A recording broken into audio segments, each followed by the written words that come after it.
고 김창민 감독을 폭행해 살해한 혐의로 재판에 넘겨진 피고인들이 첫 재판에서 살해 의도가 없었다며 혐의를 부인했습니다.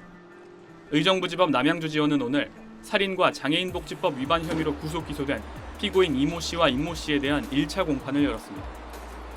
오늘 재판에서 검찰은 피고인들은 지난해 10월 20일 경기 구리시내 한 식당에서 시비가 붙은 김 감독을 골목으로 끌고 가 주먹과 발로 마구 때려 숨지게 했다며 공소 사실을 설명했습니다. 하지만 피고인의 변호인들은 주먹으로 때렸으나 발은 사용하지 않았고 살해 고의도 없었다며 폭행이나 상해는 인정하지만 살인 혐의는 받아들이지 않는다고 반박했습니다.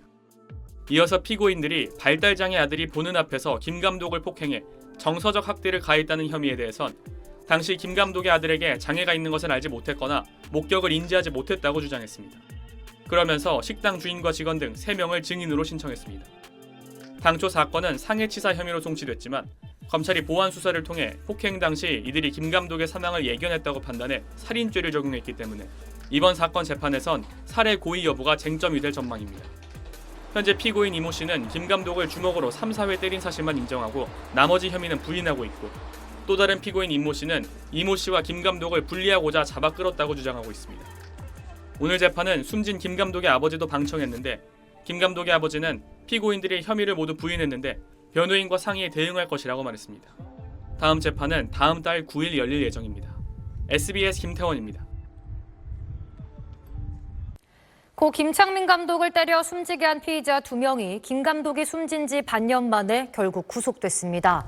의정부지법 남양주지원은 오늘 피의자 이모 씨 등 2명에 대해 도주와 증거인멸 우려가 있다며 구속영장을 발부했습니다.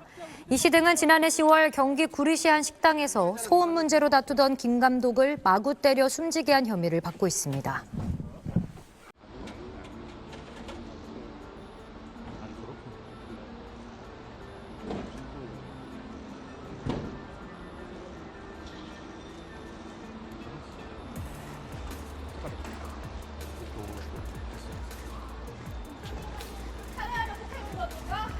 열차례 이상 폭행한 사실 인정합니까? 삭제하고 휴대폰 바꿨습니까? 증거 인멸한 거 아닙니까? 피해자와 유족회 할 말 없습니까?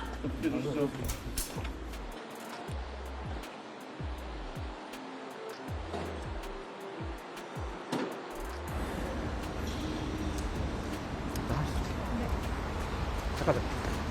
이렇게 오늘 다시 잡았어. 김창민 가수 살해하려 폭행한 겁니까? 열차례 이상 폭행한 사실 인정합니까? 카톡 삭제하고 휴대폰 바꿨습니까? 증거 인멸한 거 아닙니까? 피해자와 유족회 할 말 없습니까? 글쎄 지금 뭐 어떻게 드릴 말씀이 없고요.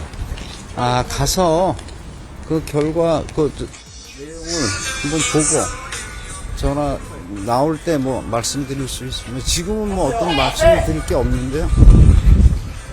그래도 이제 법정에서 가해자들 이제 들어가시면 대면하셔야 되는데 좀 어떤 심정이신지. 착잡하죠? 가해자들은 여전히 사과가 없는 상황인가요? 예, 없습니다. 오늘 혹시 가셔서는 어떤 얘기 좀 하실 예정이신지. 예? 들어가셔서 어떤 발언 좀 하실 그래서 예정이신지. 저는 뭐 제가 어떻게 뭐 무슨 말을 할지 모르겠는데요. 변호사님이 이제 말씀을 하실 것 같고 저는 뭐 배석하는 입장에서 있으려고. 법원에서 앞서 2차례 구속영장을 기각했었는데 오늘은 법원에 어떤 판단 기대하시는지 궁금합니다. 글쎄요, 그 피해자들의 법감정을 생각하셔서 정당한 판결을 해주셨으면 좋겠습니다. 그 변호사님이 말씀하실 거라고 하시긴 했는데 네. 그래도 혹시 유족한테도 이제 의견 진술 좀 해달라고 판사님이 그러시면 좀 어떤 얘기 하실 예정이신지. 글쎄, 뭐 물어보는 거에 대해서 답변해야지 뭐 어떤 질문을 할지 모르겠어요. 뭘 물어볼지. 그러니까 물어보는 내용에 대해서 뭐 진솔하게 대답할 작정입니다. 네, 그럼 끝나고 저희 다시 여기서. 예. 혹시 한 가지만 더 여쭤봐도 될까요? 여기 출석하시게 된 배경이 어떻게 되시는지 좀 궁금합니다. 전혀 모르고요. 그 검찰에서 알려줘서 오게 됐어요.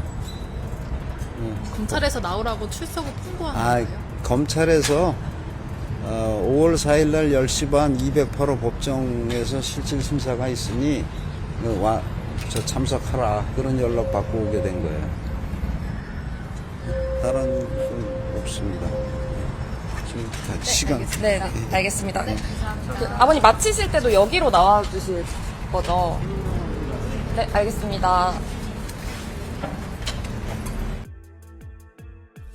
고 김창민 감독 폭행 사망 사건 피의자들이 죽이겠다는 생각으로 무차별 폭행했다는 취지로 나눈 통화 녹음을 검찰이 확보한 걸로 SBS 취재 결과 파악됐습니다. 앞서 피의자 이모 씨가 언론 인터뷰 등에서 세 대만 때렸을 뿐이지 의식을 잃을 줄 몰랐다고 한 발언과 배치되는 대목입니다. 의정부지검 남양주지청 전담 수사팀은 이 통화 녹음을 바탕으로 피의자들이 폭행 당시 사망 가능성을 예견할 수 있던 걸로 보고 어제 구속영장을 청구했습니다. 반복적이고 강한 외력에 의해 뇌손상으로 사망했다는 법의학 감정 결과도 구속영장 청구의 근거가 된 걸로 전해졌습니다. 검찰은 또 피의자들에 대해 구속영장을 청구하면서 상해치사 혐의에 더해 장애인복지법 위반 혐의도 적용한 걸로 확인됐습니다. 사건 당시 김 감독 폭행 장면을 목격한 발달장애 아들은 겁에 질려 귀를 막고 소리를 지르기도 했는데 이 점을 검찰이 정서적 학대 행위로 판단한 겁니다. 앞서 김 감독은 지난해 10월 20일 새벽 1시쯤 경기 구리시 한 식당 앞에서 옆자리 일행과 소음 문제로 다투다 폭행을 당했고 결국 숨졌습니다. 사건 발생 5달이 지나 가해자들이 불구속 상태로 검찰에 송치됐고 경찰의 초동수사 부실 논란이 불거진 뒤 검찰이 전담 수사팀을 꾸려 이번 사건을 재수사했습니다. 검찰 전담 수사팀은 구속 전 피의자 신문에서 피의자들의 혐의 상당성과 구속 필요성에 관해 구체적인 의견을 개진할 예정이라고 밝혔습니다. 피의자들에 대한 구속영장 심사는 다음 달 4일 오전 10시 반 의정부지법 남양주지원에서 열립니다. SBS 조민기입니다.